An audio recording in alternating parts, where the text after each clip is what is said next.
सके तो दान करो, जितना हो सके दान करो, और उससे जो भी बचेगा वो क्या होगा, नष्ट ही होगा।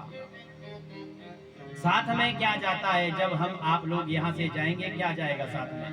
धन चला जाएगा, गाड़ी महल चला जाएगा, ये जमीन जायदाद चली जाएगी, कुछ नहीं जाएगा। केवल मात्र क्या जाएगा, आपका जो राम नाम का सुमिरन है, जो आपने नाम लिया है। राम नाम सकल आधारा, इस कलयुग में केवल राम नाम ही एक आधार है। जो आपने नाम ले लिया अपने प्रभु का, वही आपके साथ चलेगा। एक सुंदर दृष्टांत आता है, लेकिन इस दृष्टांत को बीच में आगे कभी देखेंगे, कल परसों तक, कि एक बहुत बड़े संत जन थे, राजा थे। उन्होंने क्या किया था, 10 पीढ़ियों तक इतना धन कमा लिया कि 10 पीढ़ियां तर जानी थी उनकी। लेकिन उस सज्जन को ऐसा लगा, जब उसने अपने कोषाध्यक्ष को बुलाया कि मेरे पास कितना धन है, तो जो कोषाध्यक्ष आया उसने बताया कि आपके पास इतना धन है कि आपकी 10 पीढ़ियां इसी धन से अगर कुछ नहीं करेगी तो तर जाएगी। और उस सज्जन को क्या हुआ, उस राजा को चिंता हो गई थी कि मेरी 11वीं पीढ़ी भूखी मर जाएगी, मैं क्या करूं। 11वीं पीढ़ी के बारे में सोच रहा है। बोलिए सियापति रामचंद्र भगवान की। यहाँ अगले पल का भरोसा नहीं। बहुत सुंदर दृष्टांत है, सुनाऊंगा अवश्य। लेकिन अभी रामचरितमानस में तो क्या कहते हैं यहाँ पर,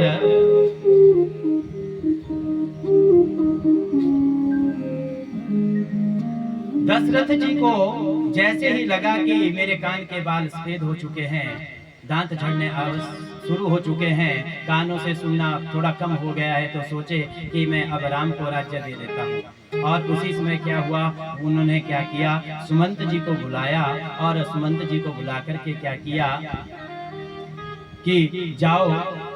सुमंत जी कौन थे? सुमंत जी हमारे 8 मंत्रियों में से 8वें मंत्री थे दशरथ जी के, और इतने विश्वास पात्र मंत्री थे सुमंत जी दशरथ जी के कि पूरा विश्वास उन्हीं के ऊपर था। 8वें मंत्री थे, 8 मंत्री दशरथ जी के थे।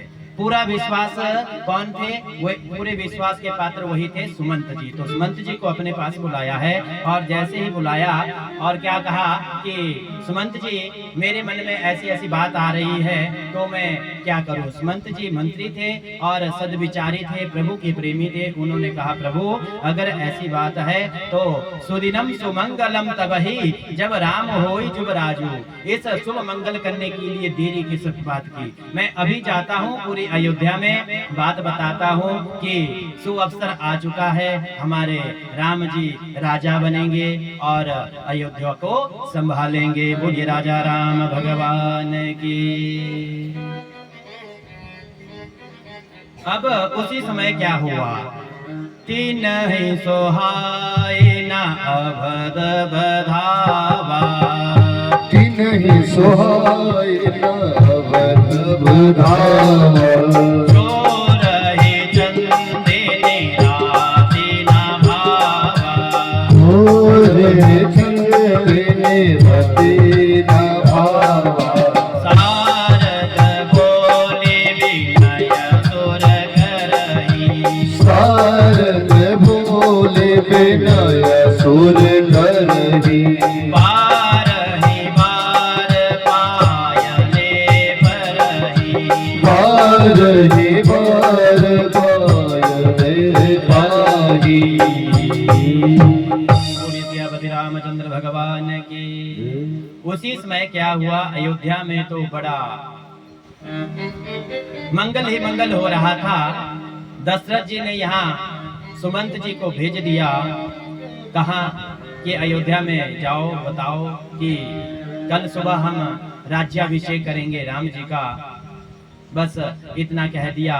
उसी समय ये जो देवता आदि लोग हैं, देखो ये जो हमारे देवता हैं, कुछ एक देवता ऐसे हैं, सबसे ज्यादा तो इंद्रदेव का वर्णन हमारे लगभग सभी पुराणों में आया है कि इंद्रदेव कैसे हैं। क्या कहते हैं, सादर बोल विनय कुर करही, बारहि बाय पायले परही। ये जो देवता लोग हैं, इन्होंने क्या किया, ये जो अयोध्या में सुमंगल हो रहा था ना, ये इनको भाया नहीं। क्यों नहीं भाया? क्योंकि ये जो रावण था ना, इसने क्या किया हुआ था? इसने सभी देवताओं की पहली विपत्ति क्या थी कि इसने जो भी ब्राह्मणों का द्विज भोजन था, जो यज्ञ थे, उनको करवाना बंद कर दिया था। दूसरे नंबर की बात क्या है कि जो स्वर्ग लोक था उसको उजाड़ दिया था रावण ने। तीसरी बात क्या थी? तीसरी बात ये थी कि सभी जितने भी देवी देवता थे सभी को रावण के दरबार में हाजिरी लगाने जाना पड़ता था। और चौथी बात, सबसे बड़ी विपत्ति क्या थी देवताओं की? जो घर में बहु बेटियां थी वह भी सुरक्षित नहीं थी, रावण की दृष्टि पड़ती थी सबके ऊपर। अब देवी देवताओं ने सोच लिया, अरे प्रभु ने तो अवतार लिया है हमें बचाने के लिए और रावण का युद्ध करने के लिए। और क्या हुआ, सभी देवी देवता ने क्या किया, सरस्वती मैया जी के पास गए। जैसे ही सरस्वती मैया जी के पास गए, सरस्वती मैया जी से कहा, अरे मैया आप जाकर के कुछ ऐसा अयोध्या में किसी एक को ऐसी पिटारी भरो, उसके दिमाग में ऐसी गंदगी फैलाओ कि अयोध्या से राम जी वनवास चले जाएं और हमारे भरत जी का राज्याभिषेक हो जाए। अब सरस्वती मैया सोचने लगे, अरे देखो ये जो देवता लोग हैं रहते तो इतने ऊंचे हैं लेकिन विचार सबसे नीचे के हैं। बोलिए सियापति रामचंद्र भगवान की। इनका सिंहासन तो इतना ऊंचा है लेकिन इनकी सोच कितनी नीची है। कितना सुंदर हमारे तुलसीदास बाबा जी ने कहा है, ऊंच निवासो नीची करतोती, ऊंच निवासो नीची करतोती, देखी न सकहि पराई विभूति, देखी न सकहि पराई विभूति। कितना सुंदर कहा गया है। तुलसीदास बाबा जी ने कहा है, ऊंच निवास और नीची करतूत। इतना ऊंचा निवास और उनकी करतूत इतनी नीची। देखी ना सकहि पराई विभूति, जो पराए। आजकल विशेषतः क्या होता है, हम आप लोग अपने दुख से दुखी नहीं है, दूसरे के सुख से दुखी है। ऐसा इस लोक में नहीं हो रहा है। देखो ये त्रेता की बात है, त्रेता में भी ऐसा ही हो रहा है। जो देवता लोग थे इनसे राम जी का सुख देखा नहीं गया, और सुख नहीं देखा गया तो देखो वनवास करवा दिया। हम आप लोगों को चाहिए कि अगर दूसरे ने किसी ने अच्छा कार्य किया है तो उसमें बढ़ोतरी होनी अच्छी बात है। आप उनसे सीख लो, आप भी वैसी बढ़ोतरी करो, ना कि उसके सुख से दुखी हो। बोलिए सियापति रामचंद्र भगवान की। तो ऊंचू निवास नीची करतूती, देखी न सकहि पराई विभूति। देवताओं का निवास कितना ऊंचा है और करतूत कितनी नीची है। सरस्वती मैया सोच रही है, और मुझे इन्होंने कर्म बना दिया है। कर्ता ने कर्म को कर्ण से प्रधान के लिए व्याकरण में आता है, सभी ने पढ़ा होगा। वैसे ही आज क्या कह रही है सरस्वती मैया कि आज देखो मुझे इन्होंने करने बना दिया, मुझे कहा कि आप आगे जाओ, आप ये कार्य करो। अब सरस्वती मैया जी ने सोच लिया, अरे देवता लोग हैं, करना भी पड़ेगा। और क्या हुआ, आज सरस्वती मैया जी पहुंच गई कहां पर, अयोध्या में। अयोध्या में पहुंच गई सरस्वती मैया। और सरस्वती मैया जैसे ही अयोध्या में पहुंची तो उन्होंने देखा अयोध्या कैसी। अब अयोध्या ऐसी है जहां पर राम भक्त रहते हैं, वहां पर एक भी बुद्धि भी मंद नहीं है। सभी सद्बुद्धि वाले हैं, मंद बुद्धि कोई नहीं है। सरस्वती मैया खूब घूमी, इधर उधर सारा अयोध्या छान दिया, लेकिन उनको एक भी ऐसा कोई नहीं मिला जिसकी बुद्धि वह फेर सके। बोलिए सियापति रामचंद्र भगवान की। और आजकल अगर हमारे घर में आ जाए तो सबकी बुद्धि, जय श्री राम बोल दो, जय श्री राम। तो कितनी सुंदर बात, सरस्वती मैया पूरी घूमी लेकिन आज उनको कोई नहीं मिल पा रहा है अयोध्या में। अब जैसे ही अयोध्या में कोई नहीं मिल पाया, क्योंकि पहले तो सरस्वती मैया ने सोचा अगर मैं उस दशरथ जी के महल में गई, राज्य में गई, वहां तो भला कि कौन मिलेगा, स्वयं हमारे नारायण रहते हैं, वहाँ तो कौन मंद बुद्धि मिलेगा। लेकिन पूरी अयोध्या में घूमी सरस्वती मैया, पूरी घूम ली तो कुछ नहीं मिला। अब अयोध्या सरस्वती मैया ने सोच लिया चलो बाहर तो कोई नहीं मिला, चलो अपने रघुवर के दर्शन ही कर लेती हूँ, फिर देखती हूँ क्या होगा। अब आज सरस्वती मैया आ गए अंदर और हमारे राम जी के दर्शन करने लगे हैं। सरस्वती मैया उन्होंने दर्शन किया सुंदर, और क्या किया, सभी रानियों के पास जाना आरंभ कर दिया। कौशल्या मैया जी के पास गई, सुमित्रा मैया के पास गई, कैकेयी मैया के पास गई, और चारों भैयाओं के पास गई, पुत्रों के पास गई, बहुओं के पास गई। लेकिन देख लिया अरे ये तो साक्षात नारायण है, किसी की भी बुद्धि में कोई 1% कोई चांस नहीं है कि मैं कुछ पिटारी भर सकूं। अब उसी समय क्या हुआ, जैसे ही कैकेयी मैया के भवन में सरस्वती मैया पहुंची थी, उसी समय वहां पर एक कैकेयी की सेवक आ गई। सेवक कौन कौन? मंथरा। मंथरा कौन है? मंथरा का अर्थ क्या हुआ? जिसका मन अपने अधीर नहीं है, जो अपने मन से कोई कार्य नहीं करती, दूसरे के मन की सुनती है, कार्य खुद करेगी, ऐसी है मंथरा। ये जो मंथरा थी पूर्व जन्म में कौन थी? दुंदुभी नाम की एक गंधर्व की कन्या थी। यही आज मंथरा बन करके इस राजभवन में आई है। जब महाराजा दशरथ जी का विवाह हुआ था तो कैकेयी की, ये जो कैकेयी का पिताजी का घर था, वहां पर इस कैकेयी की सेवक थी। और जब कैकेयी की शादी हुई, विवाह हुआ, तो वहां के लिए साथ में कैकेयी के मैया ने आग्रह किया था कि ये जो मेरी सेवक है मैं इसको साथ ले जाना चाहती हूँ अपने ससुराल के लिए। तो ये मंथरा वहीं से साथ आई थी आज इस अयोध्या में। और जैसे ही मंथरा को देखा आज सरस्वती मैया ने, तो क्या किया, अजस पेटारी ताहि करी गई गिरामती फेरी। क्या कहा गया है? अजस पेटारी ताहि करी गई गिरामती फेरी। मंथरा नाम की जो सेवक थी कैकेयी मैया की, सरस्वती मैया जी ने उनके दिमाग में पूरी पिटारी भर दी।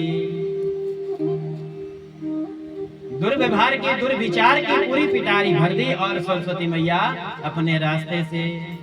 बोलिए सियापति रामचंद्र भगवान की। जैसे ही पिटारी भर दी, अब